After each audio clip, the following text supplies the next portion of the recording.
من میخواستم در یک مورد بسیار موضوع مهم امروز آقای سیال صحبت بکنم.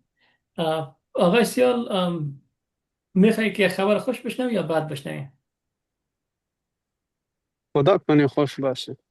نمیتونم. آقای سیال، میخواستم برات مبارکی عرض بکنم که بخیر قضیه تا بردی و پناهنده قبول شدی در کانادا. او خیلی ممنون. خدا شکر الحمدلله. ډیره مننه. خیر اوسې، سلامت اوسې، کور دې ودان. ډیره زیاته مننه. ډیره زیاته مننه. یا ستا تکلیف کریم صاحب قسمت تکلیف دواړو کړه سره وکړه. خدای شکر چې خوبه. مبارک ورکړه، سیاله مبارک شه. هر اوسې سلامت اوسې. قسمت ته تاته د سپیشل مبارکي. دا د تا او هغه ته مبارک وي، ترین صاحب ته. دا ما بلاو کې څه کړي تاسې کړي. تاسې ډیر جناب کریم زحمت په صاحب، خدای کړی ده. تشکر بسیار زیاد ترین صاحب از زحمتهایت بله. که کشیدی. خب بسیار زیاد تشکر از این خبر خوشتان. یک مژده خوب بود برای احمد، آها. به خاطر امی که بسیار زیاد منتظرش بود و اوف. انشالله که همین قسم خبرهای خوشی داشته باشیم. تشکر اسمت جان عزیز، از خودت خوشحال هستم که آقای سیال بالاخره قضیه خودت برد و بسیار زیاد طبیعتا که کار ساده نبود و من خوشحال هستم که نتیجهش مثمر بله بود. بله، هیچ ساده نبود، هیچ ساده نبود.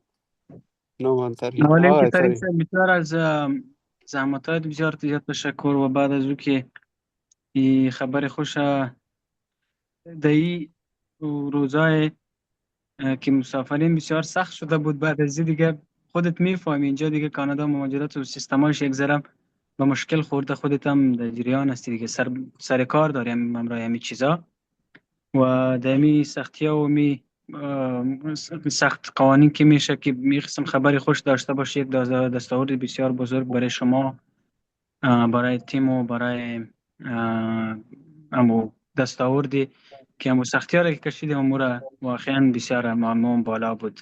بسیار زیاد تشکر از زحمتایت. ډیره بخیر زیاته باش. مننه. خیر او سلامت اوسې. کوم وخت چې ما بدبختي به ورته وایي، کله چې زما کیس ریجکټ سو، بیا چې کله ما ملګرو سره بحث وکړو او خبره همدې ته لاړه چې موږ باید یو ښه وکیل انتخاب کړو، یو ښه برخه، تر څو دا برخه سخته ده او دغه سخته برخه موږ ته اسانه او ښه پر مخ بوځي، تر څو موږ لاسته راوړنې ډک واوسو.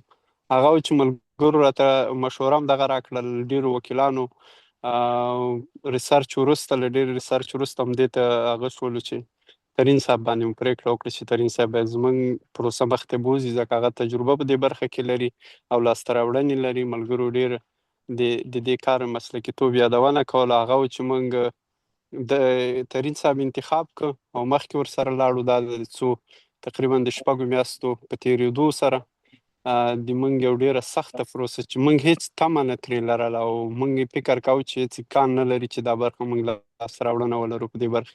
خو د دې زحمتونو د تکلیفونو پایله دا شوله چې موږ ته نتیجه لاسته مثبته راوړله او ډېر زیات زحمت تکلیف وکړه. حال دا چې دا موضوع ډېره سخته وه، د دغه مسلکي لارښوونې د دې لامل شولې او د دغه مسلکي قضیه مخته وړل د دې لامل شو چې موږ نن د یو خوشبختۍ او لاسته راوړنې ډک خبر لرو.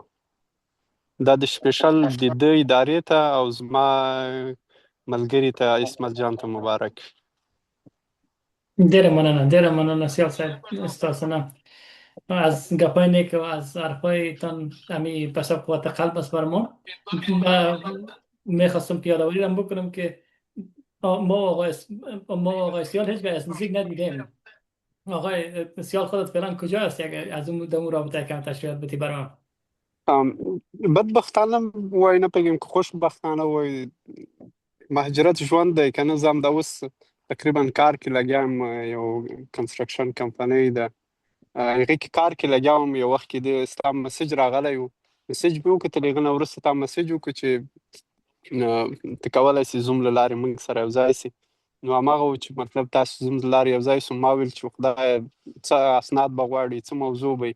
دا خو مې هېڅ فکر کې نه و چې مثلا موږ لپاره به داسې یو خوشبختۍ خبر لري. ما ویل هغه خو وخت نیسي کوي ډېر وخت به ونیسي، کېدای شي ډېره طولاني سي دا موضوع. خو خوشبختانه چې خبره مو ولاړه او زه ډېر د خوښۍ او خوشحالۍ احساس کوم. باور وکړه زه د خپله خوشحالي نسم درک کولی چې څنګه تاسو ته کوم الفاظو کې تاسو ته تشریح کړم. له تا هغه مننه او تشکري استاد سره د عصمت څنګه وکړم، بیخي هغه الفاظ را سره نشته. میفهم که خودت ما غافلگیر کردیم، با غافلگیر که آدم شب رقم میشه، حرفای آدم یاد آدم میره، ولی مشکل نداره. بسیار خوشحال هستم که نتیجهش مثبت بود. این البته کار را که ما کردیم برای مربوط محکمه بخش بساط مرافعه میشد که رفیجی خود رد شده بود، بعدا در یک محکمه بالاتر رفته بود و در نهایت ما تونستیم نتیجهش مثبت بسازیم. این کار ساده نبود و خوشحال هستم که خودت با همکاری ما و خودت تانستیم که با تمام قوتی که داشتیم همه چیز را به شکل مناسب در میاد مشخص در زمان معینش تعیین شده تسلیم دولت بکنیم و بتونیم نتیجه مثبت نصیبت بکنیم. طبیعتا که خودت روزها و شبهای زیاد را بیخوابی را تیر کردی، ولی اون بیخوابی ها خوب است که نتیجه امروز نتیجه مثبت در قبالش داشت.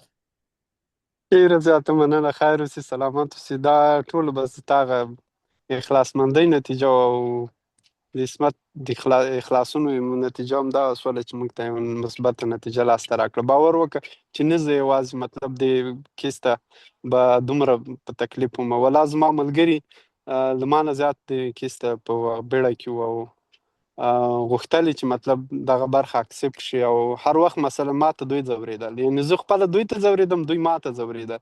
همداسې فامیل خو یې ورسته کېده، هغه خو بیخي لا زیات ځورېدل. نو خوشبختانه بس دغه دعاګانې او دغه د ملګرو هغسې دی تاسو وګاټله، هغه ګټونکي تاسې سوی، د اجرونو ګټونکي تاسې سوی. تشکر. دیگه در آخر اگر کام گفتنی دیگه داشته باشیم من در خدمت هستم. از طریق نامه اسناد برات روان میکنم، از طریق ایمیل البته، و چیزی گپ بود انشاءالله ما شما صحبت میکنیم. صحیح شو، ډېره زیاته مننه. خیر اوسې. عصمت ته وغږېږه، څه وایې؟ ببخش ترین صاحب، بسیار زیاد تشکر از اولتر از همه. و ما میفهمم رحمت دیگه احساسات خود نمیتونه چیز کنه، چون یک خبر بسیار بزرگی بود. ما میفهمم همو زحمت ها و همو دپریشن و همه چیزی که در قبال این چیزا داشت، ولی همین نتیجه است که انشالله همه چیزا را یک نقطه پایان برش میته و این از همه از تکالیف و همو زحمت ها و همو چه قسم که پروفیشنلی شما رو پیش رفتینی بسیار زیاد مهم بود. و بسیار زیاد بازم تشکر. انشالله در چیزای استپای بعدی انشالله بازم به همراه شما هستیم و انشالله از دست ما خلاصی نداری ترین صاحب. ما در خدمت، بسیار خوشحال میشم که شما مزاحم باشید. ډېره زیاته مننه، خیر اوسې، سلامت اوسې، کور ودان. ستا ته دې خدای ډېر اوږد عمر درکړي او خدای د ژوند ټولو نعمتونو څخه برخمن کړي. خدای دې بچیان درته نیکساري دې بخښلي کړي، زموږ د زړه ارمان دې پوره کړه. خدای دې همداسې تل اخلاصمند او صحتمند درکړي. خیر باشن، بخیر باشن.